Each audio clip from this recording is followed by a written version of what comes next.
Resumidamente, la tuberculosis es una enfermedad infecciosa, contagiosa, predominantemente afecta a los pulmones, aunque puede afectar cualquier órgano o sistema del cuerpo que se imaginen, excepto lo que nosotros denominamos faneras, que son piel y uñas. Cabello y uñas. El resto lo puede afectar de todas formas. Sin embargo, les decía, el 80% es de compromiso pulmonar, y esto es lo que lo hace una enfermedad transmisible. Esta enfermedad se produce por una micobacteria, se llama Mycobacteria tuberculosis o bacilo de Koch, porque fue el descubridor, y data de 15.000 a 20.000 años. O sea, se han encontrado esqueletos de neolítico con lesiones tuberculosas y momias egipcias con 4.500 años antes de Cristo. Y también acá en las Américas, alrededor del 900 después de Cristo, momias incas con lesiones tuberculosas, lo cual pone en discusión si la peste blanca, como se llamaba en ese momento, fue traída por los conquistadores. Las hipótesis plantean que ya en América existía una forma de tuberculosis, quizás menos virulenta, que afectaba a los nativos, ¿no? Bien, a la tuberculosis se la conoció de diferentes formas, pues recién en el año 1834 se la define como tuberculosis. Antes se le daba diferentes denominaciones y todas tenían que ver con una característica, que era que los pacientes se consumían, caquéticos, adelgazados, y se la denominaba consunción en italiano. Hipócrates, en el año 460 a.C., la denomina tisis, que también significa consunción. En hebreo es chachefet, que también significa consunción, y en la Roma antigua tabes, que significa está perdido. Claramente era una enfermedad que no tenía cura y los que estaban afectados de esta patología no les iba muy bien. En la Edad Media, como ustedes saben, predominaba otra micobacteria, que era la Mycobacteria leprae, o la lepra, bien entrado en la Edad Media. Sin embargo, la lepra es una filogenéticamente posterior, es más joven que el Mycobacterium tuberculosis. Sin embargo, ocupaba ese nicho ecológico, la cual fue desplazada y reemplazada por la Mycobacterium tuberculosis. Más o menos por el 900 después de Cristo y hasta casi la Revolución Francesa, existía un atributo de los reyes que tenía que ver con su capacidad o que estaban ungidos para poder curar. Se llamaba la ceremonia del toque del rey, que consistía en que el rey tocaba a los pacientes con una forma de tuberculosis que se denominaba escrófila, que era un aumento del tamaño de los ganglios, y el lema era: el rey te toca, Dios te cura. Y así muchos reyes durante mucho tiempo realizaban esa ceremonia con la cual podían curar a los pacientes. Roberto II el Piadoso, Enrique IV, Luis XIII el Justo, este fue el que más pacientes tocó. Dicen que en el lapso de 4 años tocó a más de 19.000 pacientes. Y justamente Luis XIII falleció. ¿Y saben de qué? De tuberculosis. Posteriormente se la denominó peste blanca, o también en el romanticismo la enfermedad de los artistas, por la gran cantidad de artistas que estaban afectados. Y recién en 1834, como les decía anteriormente, Johannes Schönlein, un médico alemán, la denomina tuberculosis. Bien, fines del siglo XVII y hasta fines del siglo XIX, o sea, casi 200 años, esta patología asoló a la humanidad. Y el pico de esta patología se da en la Revolución Industrial. ¿Por qué? Porque los campesinos se acumulaban en las grandes ciudades en condiciones de vida no muy buenas, hacinamientos, pobreza, y eso es el caldo de cultivo para la tuberculosis, una enfermedad de la pobreza, sin dudas. La tuberculosis en sí como patología, como desafío para la humanidad, fue eso de las enfermedades bisagras que le dan al ser humano los desafíos y las oportunidades de poder progresar y avanzar. Eso sucede con muchas patologías, incluso con muchos eventos en la vida de la sociedad, guerras, pestes. O sea, son desafíos en su momento, necesitan abordarlo y es una oportunidad de desarrollar la humanidad y avanzar. Prosiguiendo, en 1719, un personaje muy simpático, Benjamin Marten, un médico inglés, se atrevió a decir que esta enfermedad era contagiosa y que, traducido a lo que él decía, algún tipo de animácula es el que causa la tuberculosis, que en ese momento, recuerdan, no era todavía tuberculosis. Claro, esta teoría fue tildada de absurda. Imagínense, en el 1719 la teoría de las enfermedades era la miasmática, o sea, la pudredumbre, los desechos, digamos, humanos, los vapores, los humores, eran el causante de las enfermedades. La teoría microbiana viene mucho después, viene de la mano de los descubrimientos de Koch. Y obviamente la aparición del microscopio, que fue mucho después. Entonces, 150 años posteriores a este iluminado, obviamente se le dan la razón. Pero en ese momento la teoría era totalmente absurda.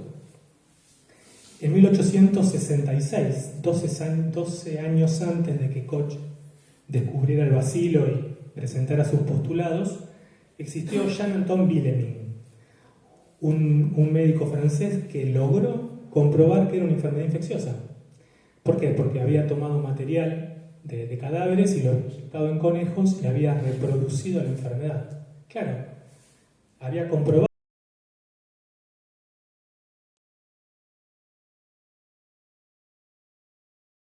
Roberto,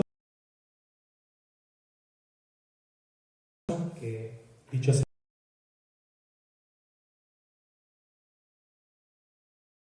la tuberculosis presenta en la Sociedad Fisiológica de Berlín, ante un público bastante hostil, todos sus hallazgos. O sea, descubre el bacilo y presenta sus postulados. Los postulados de Koch básicamente es que una enfermedad, de las lesiones de la enfermedad se rescata un germen, ese germen se observa, crece, se inocula en otra persona que le produce la misma enfermedad y se rescata ese germen que también se observa y crece. Esos son los postulados de Koch, como un círculo.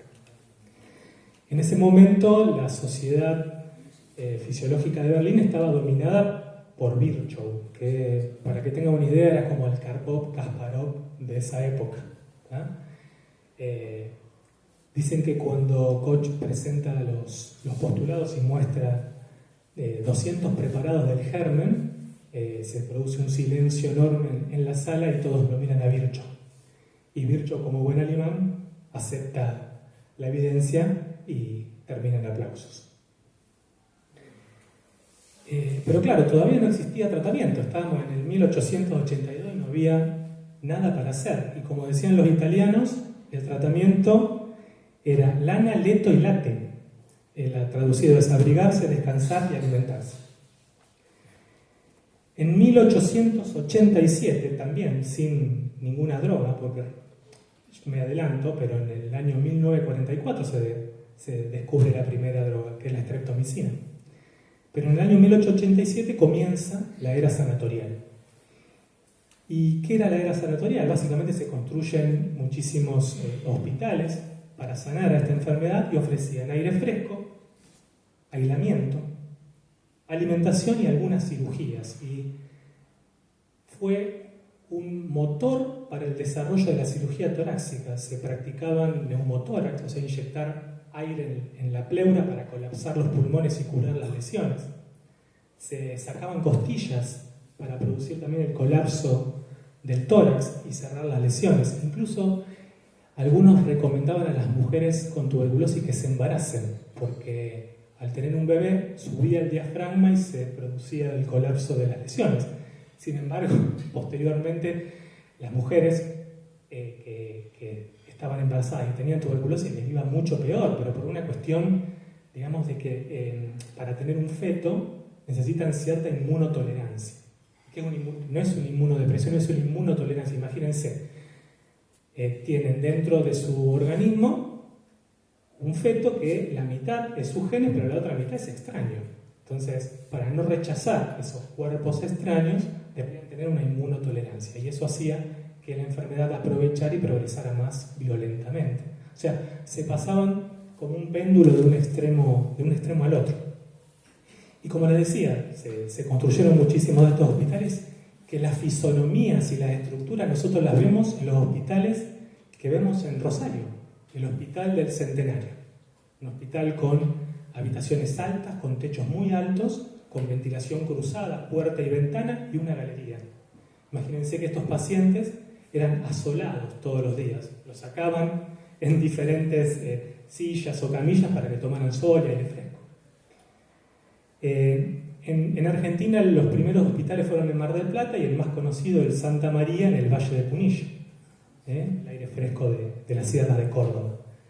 En Europa lo más top era irse a Suiza, obviamente para los que tenían dinero.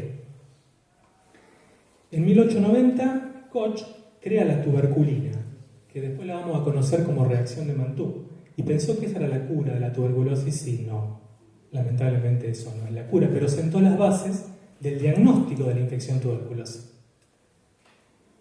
Posteriormente, en 1895, Röntgen descubre los rayos X, y esto permite avanzar muchísimo en el diagnóstico de la tuberculosis, y en 1908 Mantoux perfecciona la técnica de Koch y pone, digamos, en manifiesto la famosa reacción de Mantoux, que es ese pinchazo que nos hacen en el antebrazo para ver si tuvimos contacto o no con el bacilo. En 1920 aparece la BCG por medio de Calmette y Guérin. Se pensó que era una vacuna que podía proteger de la infección y de la enfermedad. La BCG tiene muchísimas limitaciones, no es una gran vacuna. Sin embargo, es lo mejor que hay, y hasta ahora lo único y lo mejor para la tuberculosis. Se aplica al nacer desde el año 1985, y la función principal es prevenir las formas graves y diseminadas de la tuberculosis en los recién nacidos. Pero no previene la tuberculosis pulmonar ni la tuberculosis del adulto. Esa es una limitación de la BCG. En 1925, Andrés Arena la trae a la Argentina y fuimos el primer país de América en vacunar con BCG. Obviamente salvó muchísimas vidas de niños y recién nacidos, pero no pudo hacer nada contra la epidemia tuberculosa. Iba por otro lado el control de la tuberculosis. Por fin, en 1944, Wassmann descubre la streptomicina, y ahí comienza la era antimicrobiana de la tuberculosis.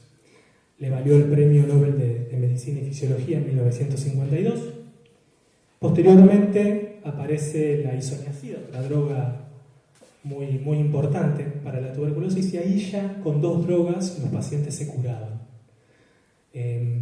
Claro, demoraban 2 años en curarse, pero se curaban.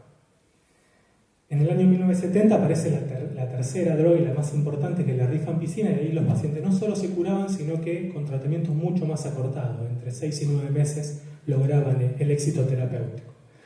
Y todo parecía que iba viento en popa. Teníamos las drogas, la enfermedad se curaba, pero en el año 1981 apareció el SIDA, y con el SIDA se derrumbó todo. La inmunodepresión que producía hacía que la infección se reactivara, y de hecho los pacientes con VIH-Sida fallecían muchísimo por tuberculosis. Y en el año 1993 la OMS la declara una urgencia mundial. Bien, la tuberculosis se llevó muchas vidas.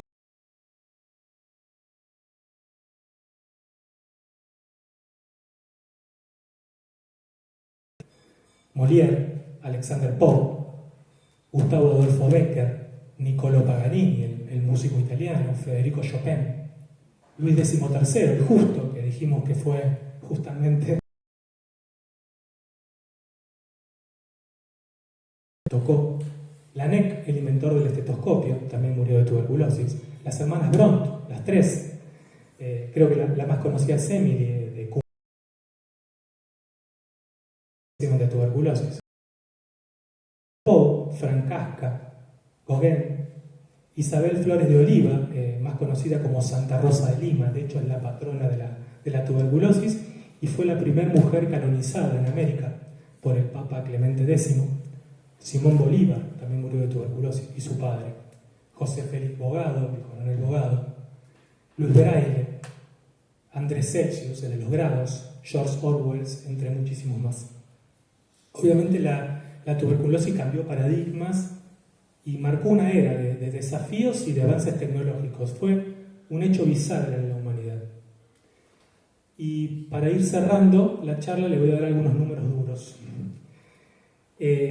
Actualmente la tuberculosis se notifica en alrededor de 10 millones de casos por año a nivel mundial. Y la mortalidad a nivel mundial es del 16%, o sea que existen 1.600.000 personas que mueren todos los años por tuberculosis, y es el agente infeccioso que más muertes causa, y solo fue superada en el año 2020 por el coronavirus, solo en el 2020.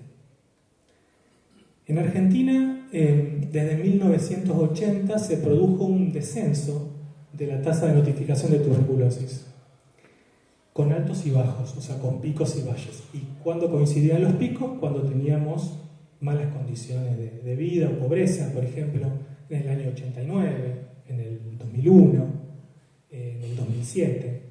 Pero a partir del 2013 esa tendencia al descenso se vio cortada y tenemos un nuevo ascenso de los casos de tuberculosis desde el 2013 y que lo seguimos teniendo al día de hoy. En Santa Fe, en Argentina aproximadamente se diagnostican 12.500 casos por año de tuberculosis. Y tenemos una mortalidad, por suerte, solamente del 6%, no del 16% como hay a nivel mundial. En Santa Fe, 650 casos aproximadamente por año, pero el 60% lo tenemos en el departamento de Rosario. Y bien, ¿y qué se necesita para controlar la tuberculosis? Primero, visibilizarla, ponerla en la agenda. Segundo, una vacuna más eficaz. Como le dije anteriormente, la BCG no es la mejor vacuna. Y tercero, y lo más difícil de todo, derrotar la pobreza y la miseria. Por lo tanto, tenemos una ardua tarea por delante. A modo de cierre, me gustaría que se lleven el siguiente mensaje. Cuando yo hablo con personas que me preguntan qué hago, le digo, yo hago tuberculosis y HIV, y cuando sienten la palabra tuberculosis me miran y me dicen, pero ¿hay tuberculosis? Claro que hay. Lamentablemente no tengo 15 minutos para contarles como lo hice con ustedes. Así que cuando estén en algún bar, con su familia, con amigos, con los nietos, con los hijos, y le preguntan, ¿hay tuberculosis? Recuerden esta charla. Muchas gracias.